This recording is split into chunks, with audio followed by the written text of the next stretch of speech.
Góða kvöldið og velkomin í skólinn okkar. Í kvöldi ætlum við að fjalla börn hælisleitenda og flóttamanna og þeirra skólagöngu. Hún mjög mikilvæg, skólinn þessum hópi mjög mikilvægur og líklega bara haldreipið þeirra eins og við höfum komist að á ferðum okkar skóla og rætt við bæði börn flóttamanna eða flóttabörn og börn af erlendum uppruna. Þetta mjög mikilvægt, þetta mannauðurinn okkar og við þurfum að huga vel á hann, nýr mannauður. Og við ætlum að byrja í Hafnarfirði í Lækjaskóla. Þar rekin móttökudeild fyrir þennan hóp sem að hugar sér að honum og við ætlum að kynna okkur aðeins starfið þar en við ætlum líka að tala við kennara í öðrum skólum sem við höfum talað við á ferð okkar landið undanfarna daga og vikur þetta mál, þennan hóp og í rauninni erlend börn í íslenskum skólum yfir höfuð. When did you come to Iceland? It's around 7 months ago. You just arrived? Yeah. How is it? It's really good. The people are good. I like it here. How do you like it here in Lækjaskóli? Have you met people here that are friends with you now? Yeah, when I was in Lækjaskóli, I was more friends with kids that come from another country like me. But when I go to new school, I'm with friends with the Icelandic kids. Okay. What school is that? Local Lækjaskóli. What's the best thing about the school? Here or there? Both places. Here I was with the Persian teacher and he helped me, but when I go there it's better because I'm with Icelandic and I can learn Icelandic sooner than here. Við tökum á móti erlendum börnum allstaðar á heiminum og þau eru hjá okkur í sérsniðnu námi fyrir sig, íslensku sem öðru tungumáli aðalega, en svo fá þau líka stuðning í námsgreinum sem þau farið út í bekk. Þau eru alltaf tengd við bekki líka. Hvernig hefur gengið? Bara rosalega vel. Þetta held ég 9. ári mitt hérna og það alltaf rosa gaman að sjá hvernig krökkunum gengur sko. Það hefur gengið mjög vel, oftast nær allavega. Og hvað það sem þarf til þess að þetta gangi allt vel? Það þarf náttúrulega að vera samvinna, mjög góð samvinna, bæði okkar á milli hérna innan deildarinnar og líka við umsjónarkennarann út í bekk og ekki síst fjölskylduna hjá nemendunum. Það mjög mikilvægt. Það skiptir miklu máli. Og það hefur gengið vel? Já, það gengur yfirleitt mjög vel og maður sé líka að þeir nemendur sem að hafa allt þetta og gott bakland og svona, þeim gengur langt best. Og hvað svona markmiðið með þessu?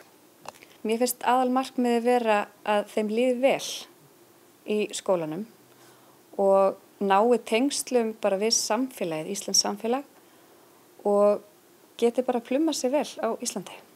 Ég frá Afganistan og ég búin lengi 2 ár á Íslandi. Ég kemst til Ísland í september 2014 og mig líður vel á Íslandi. Ég læra bara samlífsfræði, náttúrufræði, stærðfræði og bara íslensku og okkar. Íslenska erfið? Nei, það ekki mjög vel. Hvað best við Lækjaskóla? Að læra og tala við krakkana og Ætlarðu að fara í menntaskóla? Já, mig langar að fara í menntaskóla og læra allt frá. Veistu hvað þig langar að læra? Já,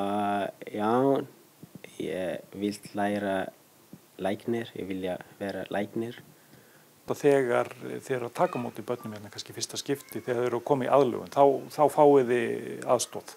Já, við fengið túlka fyrir fóreldrana, við varum ekki haft samskipti við fólk, svo náttúrulega til þess að koma öllu skilaboðum rétt í byrjun og svona sem er mikilvægt og við viti líka hvað leikskóli snýst og við náttúrulega erum með túlka í fóreldraviðtölum og það er náttúrulega bara eru svo góðar leiðir í dag, það er hægt að fá til dæmis símatúlk ef að kemur eitthvað upp á sem þarf að leysa kannski og þá náttúrulega bara hægt að hringja og fá símatúlk. 1, 2, 3. Þannig að bara kerfið í kringum skólan orðið gott hvað þetta varðar. Þið fáið stuðning við að takast á þetta. Já, við gerum það. Það mörg erlend börn sem að koma og tvítyngsbörn og ég held að skólasamfélagi það er orðið svo fjölbreytt og skemmtilegt. Og það ég held sko svona tungumálakunnátta og kannski ólík viðhorf og ólík menning að þetta verður allt svona, ég vil allavega hugsa að það sé bara við séum ríkari. Ég veit ekki hvort þið hafi litið í kringum ykkur hérna. Við erum í einni stofu þar sem að 5 kennarar eru stundum að kenna í einu. Það er eitthvað sem ég vil breyta. Ef það væri hægt að fá eitthvað gullpott fullan af peningum inn í þennan málaflokk, þá væri það mjög gott og það er ekki vanþörf á það sem það bætist alltaf við hjá okkur. Til okkur komnar þær Kristrún Sigurjónsdóttir og Fríða Bjarney Jónsdóttir. Velkomnar og takk fyrir að koma. Já, takk.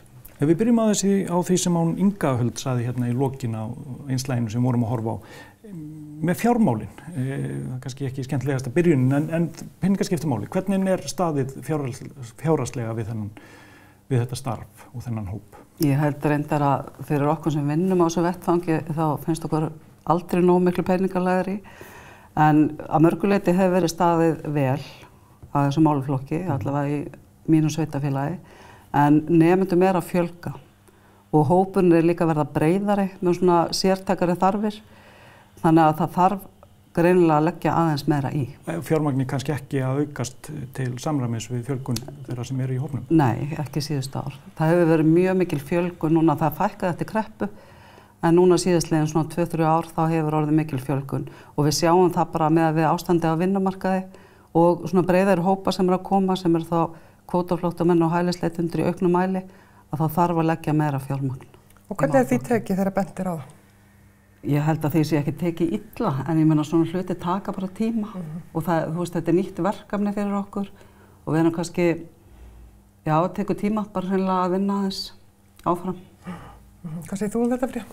Já, ég er sammála því að það verður að sjálfsögða að tryggja fjármagn í málaflokkin og verkefnin að verða, þau eru að breytast og það er kannski tvennt ólíkt að vera í þeirra aðstöðu að koma hingað sem flóttamaður eða vera í þeirra aðstöðu að velja það að flytja milli landa. Þá er kannski börn velja aldrei hvar þau eru sett, þá er það ólíkt á milli hópa. En það er ágætlega staðið að mörgum hlutum eins og Kristrún segir, en það þarf að huga þessu. En fjármagnið er að sjálfsögðu ekki allt. Við bætum ekki allt með auknu fjármagni, það er líka að tryggja menntun og fræðslu og slíkt. En hvað eru svona verkefni sem þið eru að takast á við svona dagstælega í ykkar störfum? Já, mitt verkefni fyrst og fremst er að sinna ráðgjöf og fræðslu og stuðningi við leikskóla vegna barna af erlendum uppruna og þau eru mjög fjölþætt. Það er bæði náttúrulega úthlutun fjármagns en það er líka ráðgjöf og fræðsleina og starfsdaga leikskólana og þessi símenntun en ekki síður að koma bara inn á deildafundi og inn á gólf og skoða starfið með kennurunum. Það er líka að vera til staðar fyrir foreldra sem þurfa stuðning. Og svo eru kannski þessi nýju verkefni sem að bætast við út af fjölgun flóttafólks og hælisleitenda sem eru svolítið, við erum kannski ekki undir það búin og þurfum svona að vera einhvern veginn, það er svolítið að læra á meðan við erum að takast á við verkefni, þar erum við líka að læra hvernig við komum til með að takast á við það vel. Hvað vantar upp á? Það sem að vantar upp á er náttúrulega, það þarf að tryggja þekkingu, það þarf að tryggja ákveðna, það þarf að tryggja fjármagn, en það þarf líka að tryggja þekkingu fólks, það þarf að auka kennaramenntunina og ég held að í dag sé ekki einn einasti kennari sem fer út á vettvang, hvort sem það er í leikskóla, grunnskóla eða framhaldsskóla sem ekki þarf að takast á við það að vera að vinna með fjölbreyttan hóp. Þannig að þetta þarf að fara inn í kennaramenntunina. Þetta er ekki þar? Þetta er ekki þar sem skylda og getur tekið þetta sem val, en þetta er ekki þar sem skylda. En Kristrún, það er heilmikil þekking í þínum skóla og í kringum þig? Já, og náttúrulega við hefum verið með starfrækt móttökudeild síðan 2002 og þar hefur þetta safnast mikil þekking, en svo þekking þarf líka að fara út til skólana og ég hef unnið sem kennsluráðgjafi líka og við hefum náttúrulega alla daga að taka á móti börnum, skipuleggja og skoða kannski námslegan bakgrunn, skipuleggja námið út frá hvar þau eru stödd þegar þau koma, aðstoða þau félagslega, tilfinningarlega, taka svona stöðumat og annað slíkt og svo náttúrulega ráðgjöf til kennara. En eins og Fríða bendir á, þetta þarf að komast inn í kennaramenntun svona betur og kennara sem eru á vettvangi núna, þeir þurfa líka gríðarlega mikla ráðgjöf. Þegar mikil ný verkefni koma og við erum að afla okkar nýra þekkingar, okkur vantar verkferla, ofta tíðum bara betri stefnumótun, en það, þú veist, við erum að vinna alveg á hverjum degi núna en við erum svolítið að slökkva og elda akkurat sérstaklega í svona flótta á hælismálum sem stendur. Það er erfitt svona dagstaglega að vera í þeirri stöðu. Já, en svo viljum við alveg á fullu meðfram, en þetta er líka verkefni sem kom svolítið svona, kannski ekki bakið á okkur, en þú veist, við áttum kannski ekki von á svona stuttum tíma á svona mörgum nemendum og börnum sem þurfa mikla þjónustu, sem við eigum náttúrulega að vita. En við höfum talað svolítið það bara hér í innslögunum og undan að skólinn er í rauninni haldreipi þessa hóps, ekki satt. Þannig að það er ofsalega mikilvægt að bregðast. Það þarf ekki bara að bregðast núna við.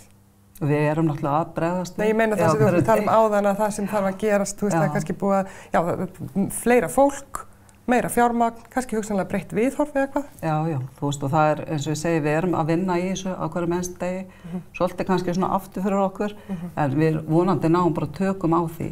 En það er rétt sem hún segir að skólinn skiptir alveg gríðarlega miklu máli. Bæði fyrir börnin og þau hafa náttúrulega rétt á því að vera í skóla og rétt að menntun og líka bara komast í þessa daglegu rútínu, fá utanumhald, fyrir foreldra er þetta líka, samvinna við skólan. Þetta er svona fastur punktur í tilverunni og skiptir að mínum átt alveg gríðarlega miklu máli. En áður en við höldum lengra þá ætlum við að heyra hans Jónum Bakir. Hann kom frá Írak og til Akranes fyrir 8 árum síðan. Og hann er búinn að ganga í gegnum, fór í grunnskóla og framhaldsskóla og við heyrðum aðeins í honum til þess að ræða við hann skólagönguna og svona mikilvægi þess að gangi í skóla og svona hvernig það gekk hjá honum allt saman. Hvað varstu gamall þegar þú komst hingað frá Írak? Ég var 10 að vera 11 ára. Og fórstu þá beint í skóla hér á Akranesi? Ég fór bara leið eftir fyrstudaginn að fór í skóla hér, Brekkubæsskóla á Akranesi.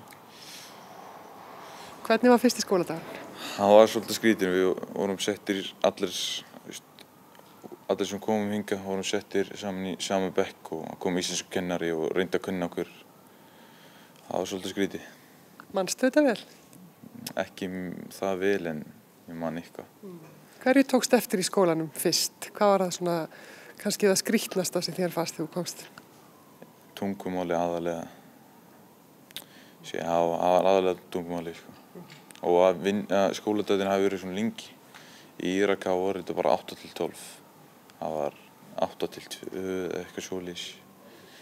Síðan leyndist þetta, þegar fórum í unglingadeildina var þetta allt til 4 og síðan fjölbraut bara aðeins lengra og lengra. Nú voru að koma fjölskyldur nýlega til Íslands frá Sýrlandi. Hvað myndur þú segja skipti mestu máli fyrir börnin sem voru að koma núna? Það sem skiptir mestu máli fyrir þeim er að aðlagast landi vel, læra tungumáli sem best á styttum tíma og fá mjög gott hjálp frá íslensku fólki. Það við fengum svoleiðis hjálp og það hjálpaði okkur mikið. Ef við hefðum komið hingað án hjálp, það tók á móti okkur 3 konur á hver fjölskylda.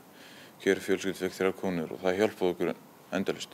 Það er ein kona sem er að hjálpa mín fjölskyldu ennþá, skilur. Það skiptir svo mikil máli, sko. Og skólinn, hversu miklu máli skiptir skólinn? Upp á tungumáli þá skiptir hann bara allur, hann skiptir rosalega miklu máli. Og já, til að hafa eitthvað að gera á daginn, skilur. Fyrir litlu börnin, hann skiptir mjög miklu máli. Þú segir þú komst hérna fyrir 8 árum og þá höfðu við farið til Sýrlands aðeins í 1,5 ár og svo fyrir þann tíma ert í Bagdad og þú ert sérst bara lítill strákur þegar innrásin hefst í Bagdad. Hvað var það sem að þú upplifðir þarna til að byrja með? Manstu vel eftir innrásinni? Ekki mjög vel en ég man eftir því þegar maður sá að þetta voru ekki bandarískir hermenn að koma og taka yfir landið og bandarískir þyrlur og skerdrykkar að taka yfir göturnar og það var alltaf eftirlit á kvöldin. Fólk mátti ekki fara út eftir 10 á kvöldin, annars varstu bara drepin og maður tók alveg eftir þessu og áhættan skilur áður en þetta stríð var þá gátum við farið út og leika okkur án þess að hafa áhyggjur skilur síðan eftir þetta það var ekki hægt það var svolítið hættulegt. Fenguð þið þannig aðstoð á Íslandi, var eitthvað hjálpað með þennan ótta og þetta áfall? Já, ég veit, þessi spurning meira fyrir mömmurnar, ekki fyrir mig. Nei, ég skilji. En þú manst þetta svona nokkurn veginn og þú varst náttúrulega í skóla í Bagdad, en það hefur nú lítið kannski verið skólahald meðan á þessu stofu? Síðustu árin, sem sagt þegar stríðið byrjaði þá var lítið skóla. Það var alltaf frí og það var landið fór rúst. En hvað sérðu fyrir þér núna í framtíðinni? Hvað ætlar að gera svona allir næsta árum? Það góð spurning. Það margt í boði og ég núna nýútskrifaður og eiginlega frí og að hugsa mín mál. Nýútskrifaður sem stúdent? Já, og ég á eftir að ákveða mig. Ég ennþá ekki búin að ákveða. Svo náttúrulega fótboltinn stór partur af þínu lífi? Já, hann eiginlega mitt annað, hvað ég segja, trúarbröð eða mitt annað líf. Það margir á Skaganum sem kannast við það að fótboltinn séu trúarbröð. Já, það svoleiðis. Hvað gerði fótboltinn fyrir þig þegar þú varst nýkomin hingað? Hvernig hjálpaði hann þér? Hann hjálpaði mér til dæmis að læra tungumáli enn betur. Ég væri örugglega ekki svona góður í íslensku ef ég hefði bara verið í skóla og farið svo skóla og heim. Síðan hjálpaði mér að eignast íslenska vini, kynnast þekki hvernig þeir eru og hvernig minningar þeir hafa. Hann gerði margt fyrir mig, fótboltinn, og gerir enn. Þetta var hann Bakir sem talar mikilvægi tungumálsins og auðvitað stuðnings líka. Hann talar hérna konurnar sem hjálpuðu til og eru raunar ennþá að hjálpa til hjá hans fjölskyldu og fleiri fjölskyldu sem kom á sama tíma og Bakir og hans fjölskylda. En það tungumálið. Byrjum kannski að þér, Fríða, varðandi það og leikskólan. Það nú auðveldara að kenna barni á leikskólaaldri nýtt tungumál. Já, margan hátt það auðveldara að kenna barni á leikskólaaldri nýtt tungumál, en það hins vegar, og það má segja sko, flest börn af erlendum uppruna á Íslandi eru fædd hér. Þau eru langflest fædd hér. Þannig að það skiptir gríðarlega miklu máli að byrja strax í leikskólanum að vinna vel með þetta. Og á leikskólaaldri eru börn að læra í gegnum samskipti. Og tungumálið, íslenskan skiptir gríðarlega miklu máli en líka móðumálið. Og fyrir börn sem eru í máltöku, sem eru að ná tökum á nýju máli áður en kannski að móðumálið þeirra er búið að festast í sessi, að þar erum við líka að glíma við að þurfa að styðja foreldra mjög mikið við það að geta viðhaldið móðumáli og að byggja upp þekkingu kennara, leikskólakennara á því hvernig við vinnum með bæði tungumálin. Og kannski má í því sambandi benda á að það nýbúið að opna vef sem heitir Tungumáli Gjöf sem byggir á dönsku verkefni, sambarilegu, þar sem að sérstaklega verið að huga að málumhverfi barna á leikskólaaldri og stuðningi við foreldra, þannig að þetta vefur sem allir geta nýtt sér með foreldrar og leikskólakennarar og þarna eru bara verkferlar fyrir leikskólakennara, hvernig þeir geti stutt við bæði móðumál og íslenskuna. Þannig að þetta hvort tveggja mjög mikilvægt. Kristján, þú vantilega tekur undir það, móðumálskennslan, íslensku kennslan, en líka þeirra móðumál. Það þarf að huga því líka. Algjörlega. Ég meina rannsóknir, bara margar rannsóknir sýna það. Þú veist, það svona grunnurinn, móðumálið, sem þú byggir ofan á þegar þú lærir annan tungumál.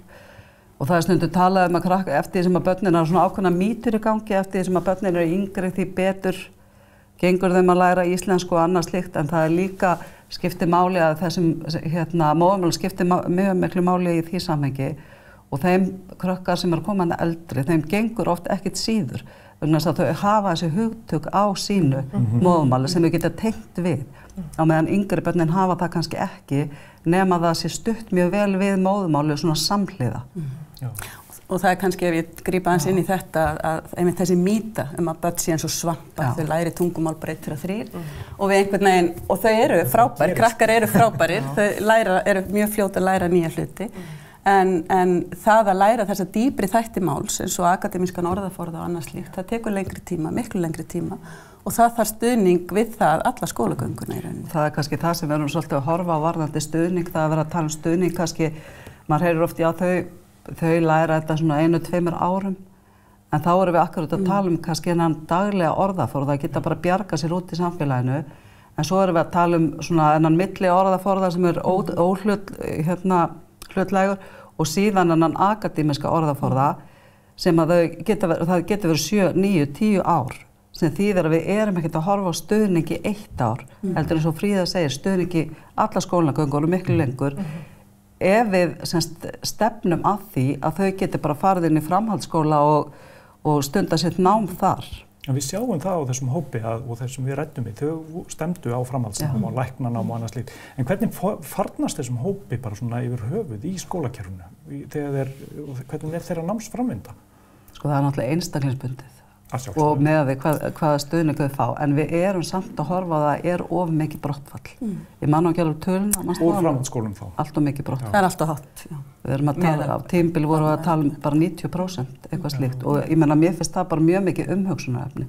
Og stendur það í stað eða hefur það eitthvað breyst? Það hefur kannski eitthvað lækkað, ég er náttúrulega að vona það, en það er náttúrulega ekki að gera rannsóknir á hverju ári, en það hefur samt verið allt of hátt. Við erum með hátt brottfall, svona meðal við OECD ekki bara almennt, en mjög hátt meðal erlendra nemenda. Og við erum að horfa þarna á nemendur sem er mjög mikill mannauður í, þetta eru klári krakkar sem að sko geta stunda sitt framhaldsskólanám og háskólanám og bara verið auður í samfélaginu. Þannig að einhvers staðar er einhver pikkles í kerfinu hjá okkur bersýnilega sem við þurfum að skoða betur. Og ég held líka ef ég má bæta aftur við það að það er mikill mannauður í þessum krökkum og ég segi stundum sko það er mannauður í öllum krökkunum í skólanum á hverjum tíma og allt sem þau geta grætt af samneitinu við hvert annað sko að þú ferð í viðskiptafræði í dag að þá ferðu, og í alþjóða viðskiptafræði þá ferðu í skiptinám til Kína í 6 mánuði til að læra hvað að menningarnæmi í samskiptum og einhver pínlítið í öðru tungumáli og þú ert kannski búin að sitja við hliðina á einhverjum í 10 ár sem að hefði getað kennt þér mjög margt af þessu. Þannig að líka þessi hugsun sko þessa færni í samskiptum þvert á tungumál og menningu, hún gagnast öllum í þessu heimssamfélagi í dag þar sem að þú þarft að kunna tungumál, þú þarft að geta átt samskipti þvert á tungumál og þú þarft að hafa þetta menningarnæmi. Þannig að nýtum tækifærin til þess, þau eru á hverjum einasta degi inn í skólastofunni. Og það er einmitt þetta stóra mál sem að viðhorfið er. Ef við horfum í leikskóla, börnin náttúrulega eru bara með rétta viðhorfið, ef við segjum orðið það bara þannig. Hvar eru við stödd í því í dag? Hvað varðar viðhorf?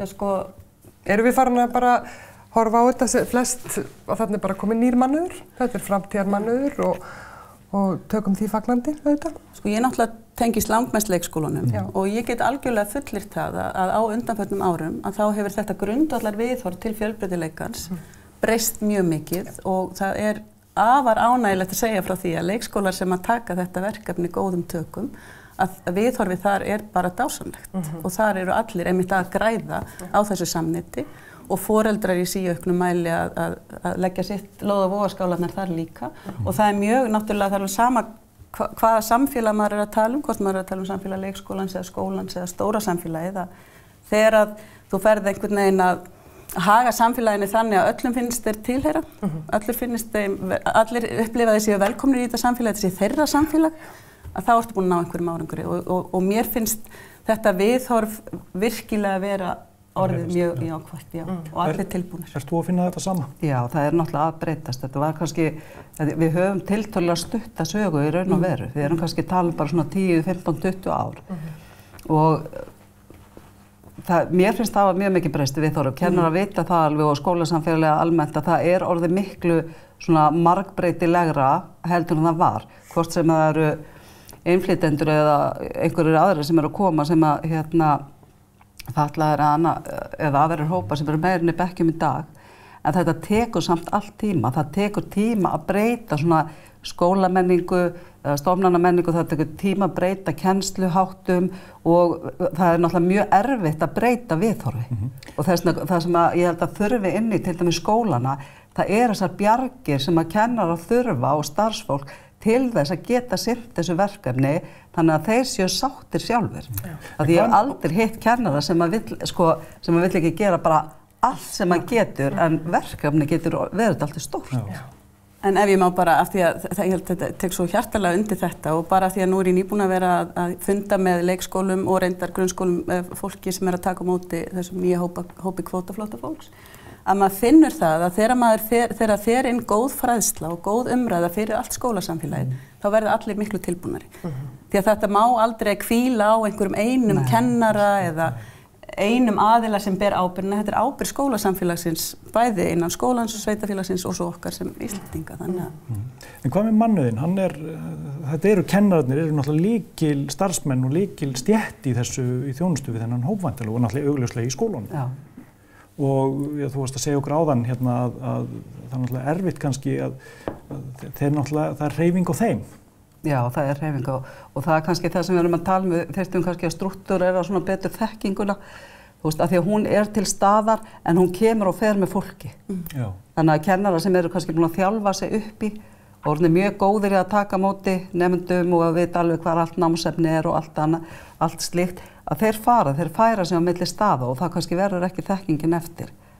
Þannig að þú veist, við þurfum að byggja svona upp innviði skólana þannig að þessi þekking er þarna, við vitum hvar efnið er, það kemur reglulega inn ráðgjöf, reglulega inn fræðsla og stuðningur, þannig að þetta sé ekki eitthvað sem man, bara svona dettur inn og út í raun og veru með starfsfólkinu. Og eftirfylgdi. Og eftirfylgdi, algjörlega. Þetta fara að rúla svona mjúklega bara. Þá er sem engin þröskuldur. Sem sjálfsagður hlut. Akkurat, það er stóra máli líklega. En við höfum því miður ekki meiri tíma. Takk fyrir komuna Fríða og Kristrún. Í næsta þætti þá ætlum við að skoða eins samfélagsmiðla, spjaldtölvur og í rauninni bara tölvur og tæki í skólastarfi. Fylgist endilega með þá. En takk fyrir í bili.